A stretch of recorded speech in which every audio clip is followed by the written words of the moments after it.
Hello everybody. Today, we're going to be doing something a bit different, and that is a request from Superflowfish on Reddit Cast It. You see, we're going to be watching a Fun Day Monday kind of replay. The theme is going to be Mass Queen. Each player is going to have Mass Queens. Simple, right? So let's see how this goes, shall we? Alright, so this is the second of this particular series. This is the second game of the particular theme, which is, of course, Mass Queens. So if you haven't seen the first one, I suggest you go back. It should be in the playlist, and just go back and look that. I believe it's TB Ham versus. I can't remember the protest player, but go back and look at that, and it can be now, it can be after the cast or whatever. Take a look at that, as all three of the games that I'm going to be casting and hopefully putting up today are going to be under this same theme. Now, that all being said, let's go ahead and introduce our players. In the bottom left-hand side of the map, King Sejong Station, we have Fish, representing GNR, a clan of which, well, we know it means something, folks. But one of these days, maybe I'll find out what clans mean. He's going to be spawning in as the green. Zooka, how is this green? Red Zerg player, and he's also going to be dropping down the spawning pool. And his opponent on the opposite side of the map, we see Coran as the blue Protoss player, and where's the pylon? Oh, there it is. I was like, where's the pylon? He has 16 supply, but I didn't see the pylon. So we're going to be taking Nexus first in Coran. He's going to scout the fact that his opponent did go for an hatchery fairly early on. That being said, there's a pool. I mean, as a Protoss player, I wouldn't feel very, very confident to take a Nexus first against a pool opening.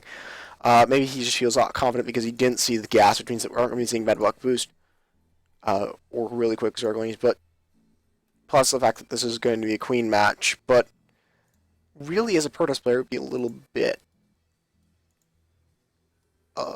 what's the word, scared, cautious of a pool opening along that kind.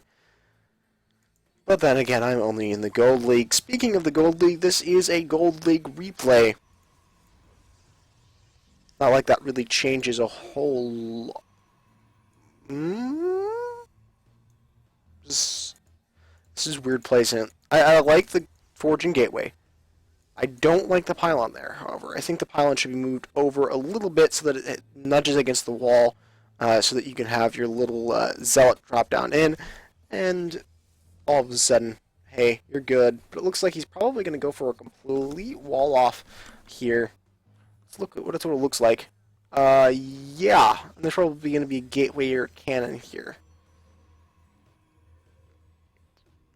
That's a little bit interesting. Meanwhile, we do have a cannon rush assaulting the third base of Fish. And Fish is probably very sad because he doesn't have any queens on the field to be able to do anything about this.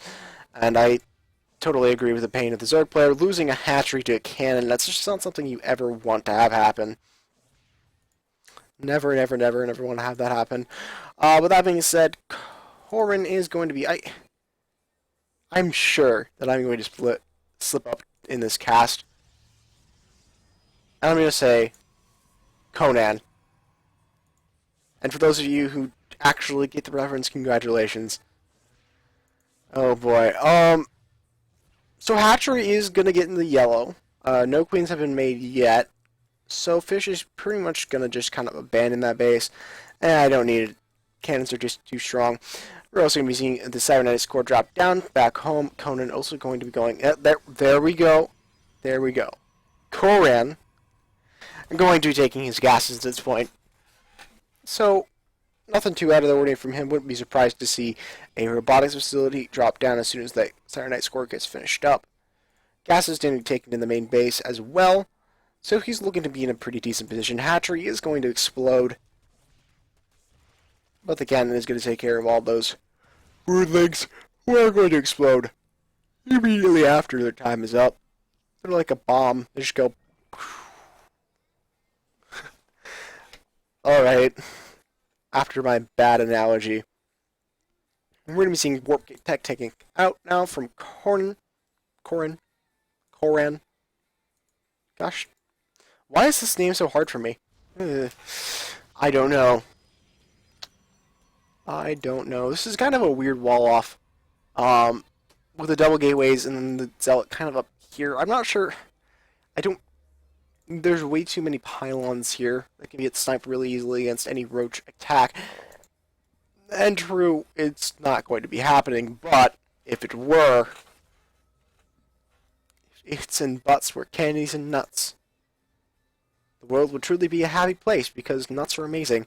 That being said, we're going to be seeing +1 drop down from Coran. We're also going to be seeing Warp Gate Tech just about 3/4 of the way done. The third base has been attempted to drop down once again from Fish, and I guess I can totally understand that considering that there is a photon cannon right here. I do like the pylon placement, keeping that cannon from getting assaulted by a large number of Zerglings. We're also going to be seeing a proxy pylon, I think, coming up somewhere around here. Yeah, probably. We're also going to be seeing a couple of Zealots moving out across the map for the glory of Ire. And they're going to run into a large number of Queens. But really, at this point, a large number of Queens aren't really that crazy. I mean, there are several very, very Queen-heavy openings from Zerg players that transition over into stuff like Mutas and Banglings and stuff like that. So this isn't too big of a deal. There are a few more Queens here than what you normally see with a heavier Queen opening. And Corin's going to say, yeah, Queens with the little face. Fish telling him that he sees nothing. And I'm sure that he doesn't. Corin's probably going to be a little bit confused here because he doesn't know what's going on. We're also going to be seeing a pylon. I suppose that on this map, a pylon there isn't a bad thing, because you could still get out of your main base with the debris here, but still, it's a little bit weird considering that there isn't, like, a large number of Zerglings or anything coming out across the map. There aren't any Zerglings actually to be coming out across the map, just essentially Queen and Creep. Still on 2 bases, and actually he's fairly oversaturated the natural expansion. Fish should definitely reconsider taking a 3rd base at this point. I'd love to see him clear out this cannon, take this 3rd base, and possibly even because he can take a 4th base, because your Zerg and your opponent cannot stop you, unless, of course, he decides to stop you, in which case he has to kill a pylon to get out of his main base. But it's alright. We're going to be seeing Immortals coming up from our Protoss player, Coran. And he's going to be going up onto a Warp Prism here, and I definitely do agree with the Warp Prism in the point that it does get your units across the map to do pressure. However, I'm not really sure how well Warp Prisms work against Queens, so we're kind of have to watch and find out. Oh my gosh, there's a lot of Queens. And Fish is not mining gas, of course. It makes sense at his natural expansion because, of course, he's going to be going for upgrades and upgrades only. Queens don't really cost a lot of gas. Because they don't cost gas. Okay, alright. Tough crowd. We're going to be seeing the layer coming up now from Fish, which will give him, I believe... I don't really think the layer is going to give him anything, except for maybe pre-numerized Carapace and eventual Saxon. Like we saw last game, overload dropping was actually fairly effective in the Bronze League. Who would have thunk? That being said, where's the Warp Prism? I know he's finished up. Yeah, there he is. Warp Prism's over there. It's going to have a single sentry in there because, hey, why not? And we're also going to be seeing a Immortal Sentry. And now this is something that used to happen a lot. It used to be a very popular heavy all-in. 2-base Immortal Sentry all-in. And I think it's not necessarily going to be this an all-in, considering that he does have a 3rd base coming up behind him. I'm not really sure how effective this is, and how effective it will be. Where are the Queens? Oh no! The Queens are going to be in the Nidus network! Oh! They're not going to be able to... Oh, this is going to be tough. Who's going to pull back first if the Nidus network gets out across the map? Fish. Oh, Corin. Just get the Nidus network. Oh, Coran, you have stalkers right here. Come on. Oh, but it's a little bit too late. Those queens are going to be spawning out. And Fish is now going to have queens. And queens are going to be able to kind of beat up stalkers. So instead of going back home, Coran is going to be moving up into the natural expansion. It's going to try to go for a base trade here. And I'm going to kind of agree with that, considering that queens kind of... well, this is them trying to kill an assimilator. Well, they really take a long time to kill anything. I mean, even with 1-1, they take forever to kill anything. They're not like Mitas that just destroy everything in their path. That being said, Hatchery's most definitely dead. Drones are most definitely dead. Fish is dropping down into dangerously low supply. He's only on one base. But at least what he can do is throw a few drones in here, creep up this entire place, and take this base for his own, because why the heck not? Oh my gosh, look at that. That creature is just crazy. Oh my. We're going to be seeing the hatchery taken up here, which is going to postpone his death, at least for the moment, until Coran decides to move it across the map and take the queens on. He's most be taking a gas, including away the main base of the Protoss, because, hey, we don't like Protoss stuff here. It's all about the creep, man. All about the creep.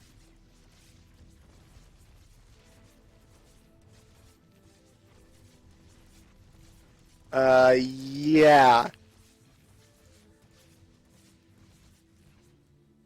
Apparently we had a misclick of stalkers from Coran the Brave. We're also going to see a force field come up in the natural expansion, which is a little bit cute. But it's not like he can really stop these queens indefinitely.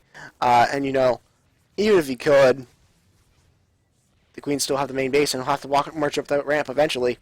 That being said, creep is going everywhere. Oh, that is amazing. Look at how easily he was able to just kind of creep up the main base and how quickly at that. And I mean, now he's going up and down in the natural expansion. Oh boy, yep, gonna get the force fields off, but it's okay, guys, because at least Fish is good for right now. He's got a couple of hatcheries coming up. And he's gonna be able to get queens, and really at this point, he has the resources to build tons of queens. That being said, we're going to see a force field come out, but a couple of queens are going to get down on the low ground, but, well, a couple is still a couple. A couple of transfuses are going to come out. Coran is going to decide to fall back now, as he doesn't really have anything. He's going to go, hey, I have force fields, let's force field off. And he's going to do exactly that, trapping in one extra queen in the guard, but at this point it looks like he's just going, what do I do? And really, that kind of worked. It forced Fish back for a little bit, but Fish is still there. That also being said, observers just can kind of hang out over the queens, because, you know, force fields! Oh, there are so many force fields!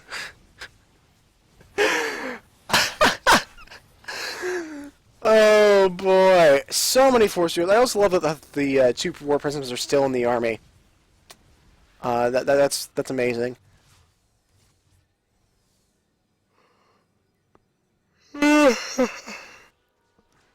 And Coran is going to be moving in to the... No, never mind. He's packing up better creep tumor.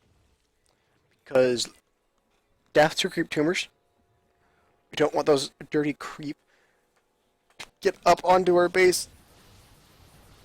Coran going to be continuing to force field off. Actually, very good force fields.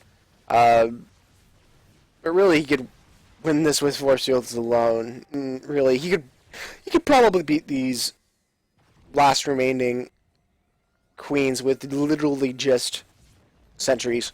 And whenever that's possible, it's kind of just sad. Queens are going to get feedbacked. There we go. Feedbacked. I really think that that's the way that works. Anyways, we're going to be seeing Spinecrawler is going to be trying to defend. Fish going to be saying the GG. If you enjoyed the cast, folks, please comment, likes, and subscribe.